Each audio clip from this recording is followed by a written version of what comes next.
Subhanallah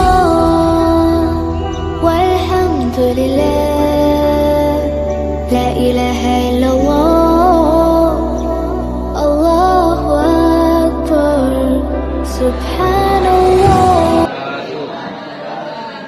Alhamdulillahilladzi faddala Nabi Adam bil ilmi wal amali ala jami'il alam. Wassalatu wassalamu ala Muhammadin sayyidil arabi wal ajam wa ala alihi wa sahbihi nabi ulumi wa hukam amma ba'd.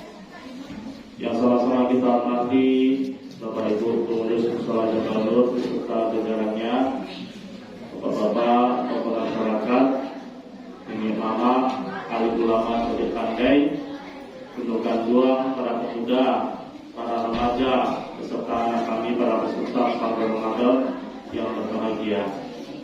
Alhamdulillah, bersyukur kepada Allah SWT.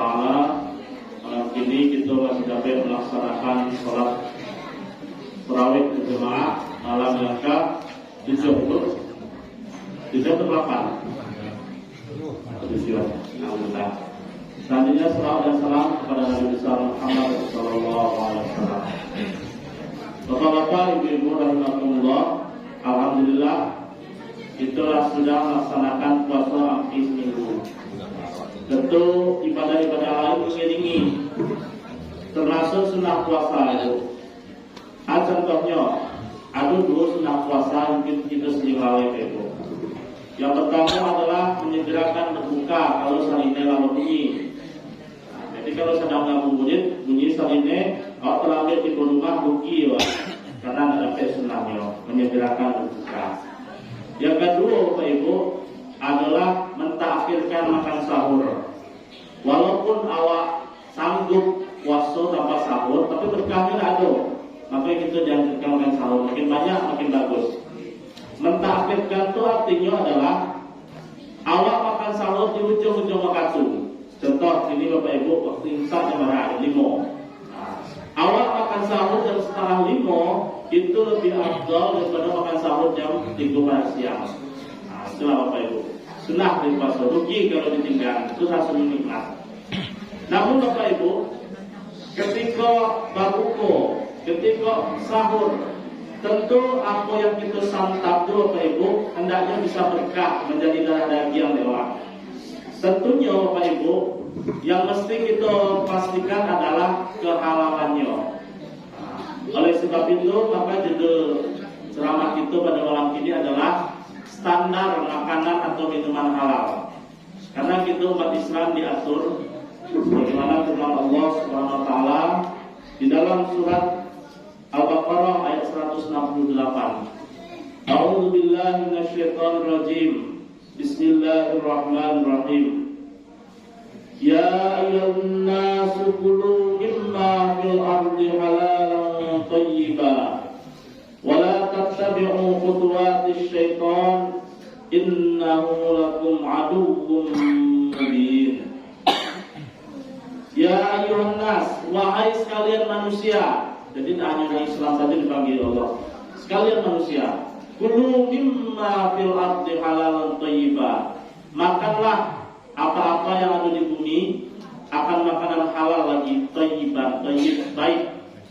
Makanan walaupun halal tapi tidak baik juga tidak diperbolehkan Bapak Ibu. Contohnya, mungkin ada arahan medis, kita sakit, ada penyakit gula.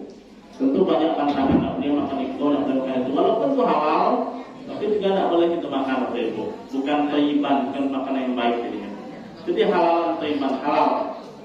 Nah, minimal Bapak Ibu ada 4 standar yang mesti diperhatikan sehingga yang kita makan itu menjadi halal. Standar yang pertama adalah kita mendapatkan makanan tersebut dengan cara yang halal.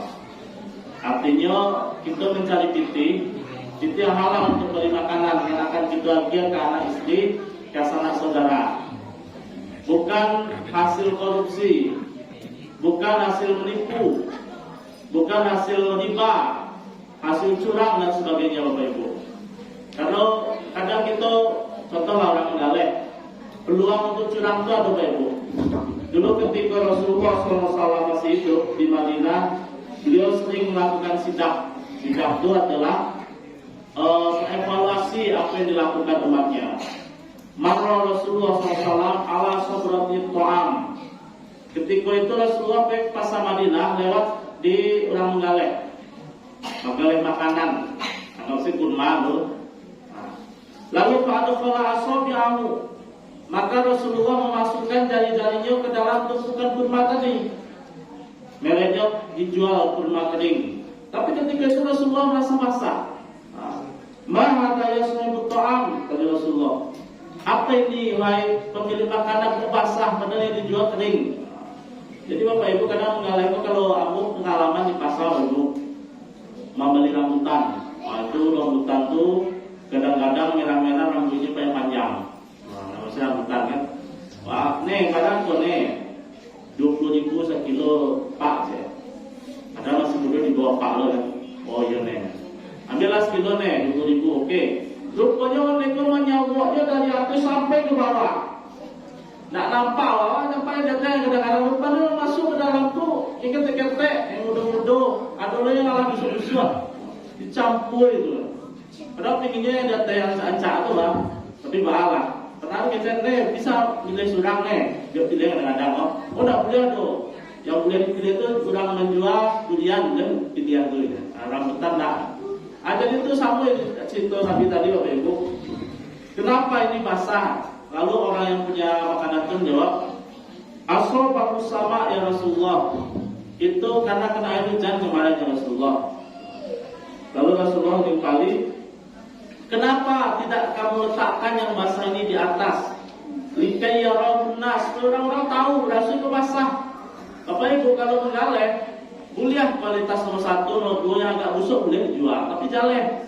Yang rancak harga 20.000, yang kurang rancak boleh, yang paling kurang rancak boleh 10. Nah, karena yang bantu rancak, gitu kan?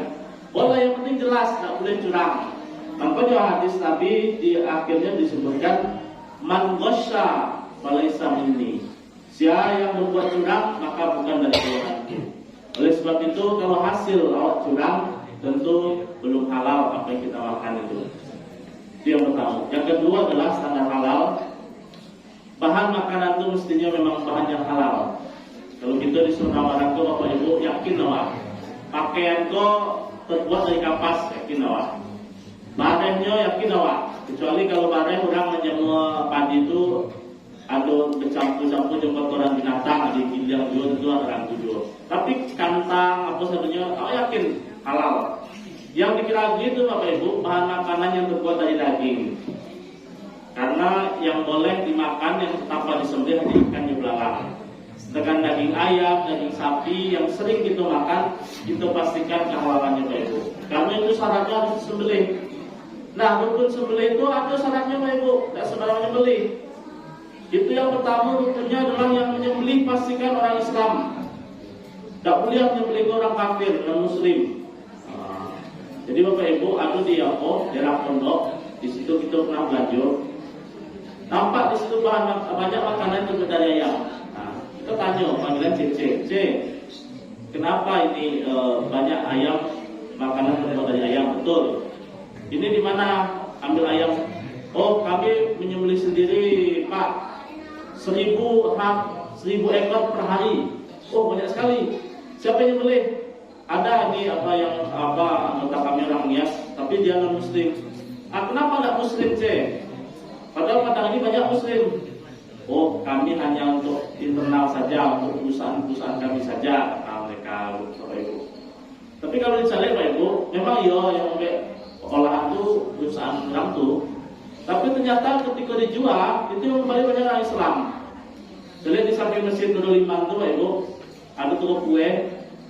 Itu kan Cina yang punya doa. Tapi yang kembali dipakai jilbab. Jadi apa harus hati-hati Bapak Ibu. Jangan memakan yang tidak disembelih orang Islam, termasuk yang di pasar-pasar. Pastikan orang Islam dan pastikan ia mengingat Allah. Biasanya dibuktikan dengan membaca Bismillah. Ada Bismillah gitu kan. Jadi kalau ada tukang potong ayam, dia sedang merokok, ngadek dua ayam itu bilang ini baca Bismillah dulu. Baca Bismillah itu tambah rokok ya dua ya. Atau yang lebih sadis sedang bergunjiang, itu mota itu kadek dua ayam tuh mati juga. Atau itu tidak mengingat Allah tuh. Pastikan dulu. Dan juga pastikan ayam telah mati baru dicampur kepala ya. Ada juga baru dipotong masih dilipat-lipat dicampur kepala tekan kaki tangannya. Itu tentu belum benar. Dan juga ketika memotong, menyembelih, pastikan pakai senjata yang tajam, pisau, radiang atau batu dan sebagainya. Tidak boleh pakai tulang atau pakai kuku atau pakai gigi. Mungkin kalau memotong apa menyembelih burung kan kepala kita digigit saja tanggal boleh mati tidak sah Bapak Ibu. Jadi pastikan pula ketika menyembelih ada bapak juga jika tali angoknya, tali angin, tali sampai jalan makanan tutui. Apalagi rancak ada rakwa yang keluar, itu cepet mati itu. Itu Bapak Ibu bahan makanan standar yang kedua, pastikan bahan makanan itu halal. Standar yang ketiga Bapak Ibu, prosesnya harus benar. Ketika cuci masak itu harus benar Bapak Ibu. Jangan sampai ketika masak awak mengasuh anak juga, anak. Awak pun dah cuci awak masuk tu garam ke dalam gulai awak, itu masuk juga jadi haram lah itu. Tak boleh dimakan sayur gulai tadi itu. Atau masuk cacak gitu kan? Itu. Atau itu tangguh pun jarang awak cuci. Nah, ketika pancahan masuk cangkangnya, pada cangkangnya itu kali kotoran-kotorannya itu harus hati-hati Pak Ibu proses. Termasuk mencucinya Pak Ibu. Karena Pak Ibu bisa jadi bawang yang awak ambil di Solo itu memang halal, tapi di situ yang dipupuk cuci ayam. Apa kadang-kadang bawang itu. Kalau ibu-ibu kan masak, jangan sampai ala dibalik kubak kulitnya cancang digoreng, tidak boleh bro. Cuci dulu. Katanya kan ada pupuk. Nah, proses mencuci itu Pak Ibu dengan air mengalir. Sama dengan pakaian Bapak Ibu yang dibawa sholat ini. Syarat sah sholat kan harus suci pakaian. Apa cara Bapak Ibu mencuci di rumah ibu terutama pada laundry atau mesin cuci lah gitu. Pakaian sholat masuk ke dalam, pakaian apa masuk ke dalam, pakaian anak. Kadang anak awak kok pipisnya tagak Bapak Ibu, macam-macam air pipisnya kan di celana itu najis kan. Masuk pakaian bayi masuk, lalu disiram air, masuk yang deterjen, bakusta dan 5 bulan ini. Setelah itu baru dikeluar airnya. Setelah itu mana Ibu? Bilas saja. Ada juga yang diisi air balik itu taruh agak 5 ini. Kadang 2 kali sampai jadinya. Setelah itu wajib dibilas. Dibilas dulu Pak Ibu, pakai air ngalir. Walaupun aja sekarang mau, yang penting ngalir. Cik-cik menitik nyawa baru letak di pengeringan, baru diputar. Kemudian itu pula makanan daging yang berdarah disiram pakai air mengalir. Walaupun beko masih nampak agak merah gitu kan, tapi yang penting awak menyiramnya. Najisnya itu adalah pergi melalui air tersebut. Itu standar yang ketiga. Dan standar yang keempat Bapak Ibu, makanan dan minuman menjadi halal adalah ketika makanan itu selesai, penyimpanan dan penyajian harus sesuai norma. Kadang makanan masak awak simpan pakai kandang manci, itu asik kan joget-joget di sini. Kena apa najisnya gitu kan. Begitu juga ketika penyajian itu bantu makanan, jadi bantu yang aneh-aneh. Kadang diberi bantu kotoran, itu termasuk dulu. Atau penamaan, jangan sampai penamaannya melanggar syariat, melanggar norma. Kataku ada minuman, namanya agak pornografi. Akhirnya kami lapornya sama BP dibuat ditertibkan. Ada juga nama yang mengandung unsur syirik. Mohon maaf Bapak Ibu, ada namanya mie padeh, itu dibuat namanya mie neraka, mie setan, mie iblis, mie carui. Namanya itu walaupun dari bahan yang halal, prosesnya betul, Majelis Ulama tidak akan membuat yang sertifikat halal yang namanya begitu, karena melanggar syariat. Yang sebelumnya halal bahan-bahannya, ketika namanya menjadi mie setan, itu menjadi haram guys, tidak boleh dimakan. Oleh sebab itu Bapak Ibu, mari sama-sama diagih namanya yang lelok. Mie neraka dibuatlah, ditukar menjadi mie pedas sambal surga. Bagus itu namanya. Itu Bapak Ibu. Terakhir Bapak Ibu, bagi Bapak Ibu yang memiliki usaha kuliner dan daging, baik makanan atau minuman, kini pemerintah menggalakkan 1 juta sertifikat gratis, sertifikat halal. Karena Pak Ibu, ketika tahun 2020 sampai bulan Oktober, Itu bisa kalau Bapak Ibu menjual keluar di dalam minimarket, supermarket, diekspor, itu mesti ada logo halal. Kalau tidak ada logo halal, itu di rataan dia talasi non halal. Dicampur aja yang tidak halal. Oleh sebab itu Bapak Ibu, ada pendamping UMKM di kantor kelurahan, ada juga sebagai penyuluh agama di kantor KUA, itu bisa memfasilitasi Bapak Ibu kepengurusan sertifikat halal gratis bagi pelaku usaha kuliner. Dengan demikian insya Allah apa yang kita makan dan apa yang umat Islam makan itu benar-benar halal. Bisa jadi Bapak Ibu selaku hati awak sering galau, anak awak banyak perangai, rumah tangga awak kadang mudah-mudahan. Bisa jadi jangan-jangan ada sesuatu yang harus halal yang kita makan.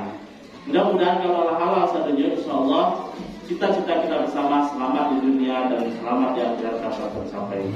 Itu saja Bapak Ibu. Terima kasih atas perhatian. Mohon maaf atas segala kekurangan. Kalau ada pertanyaan mungkin saya perawat itu bisa kita diskusi. Billahi taufiq wal hidayah. Assalamualaikum warahmatullahi wabarakatuh.